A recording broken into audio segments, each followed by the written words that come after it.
Hello, this is Tony Heller from RealClimateScience.com, setting the record straight about the big lie.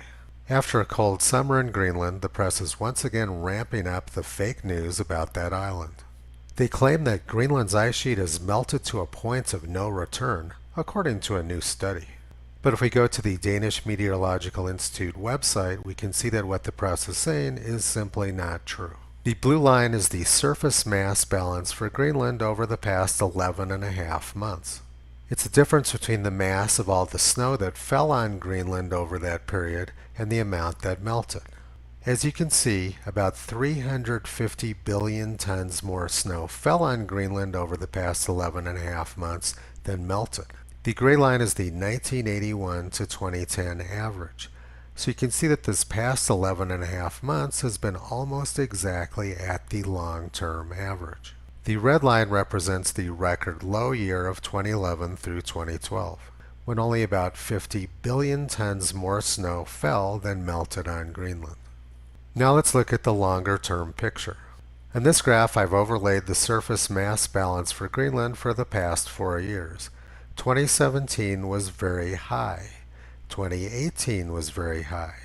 2019 was at the low end of normal, and 2020 is almost exactly normal. So if we summed the last 4 years up, we would see that the mass gain of ice on Greenland since 2016 has been above normal. The reality is that the surface of Greenland is gaining ice at a faster rate than normal. It's not melting past a tipping point, it's doing the exact opposite.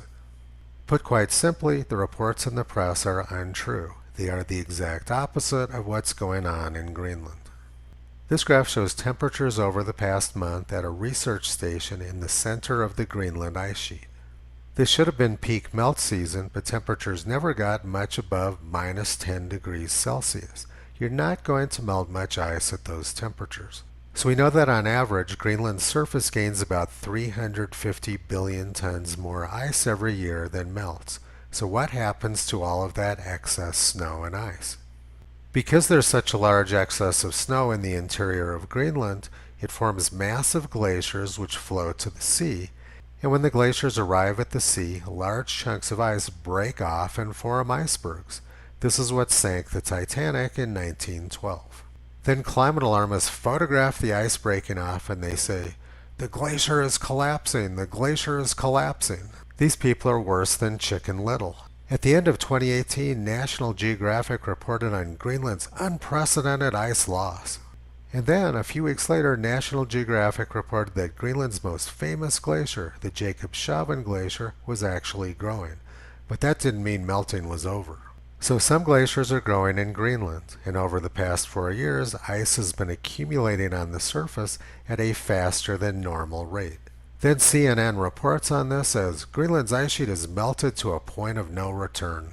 What CNN is doing is not science, it's not journalism, it's propaganda, it's the big lie.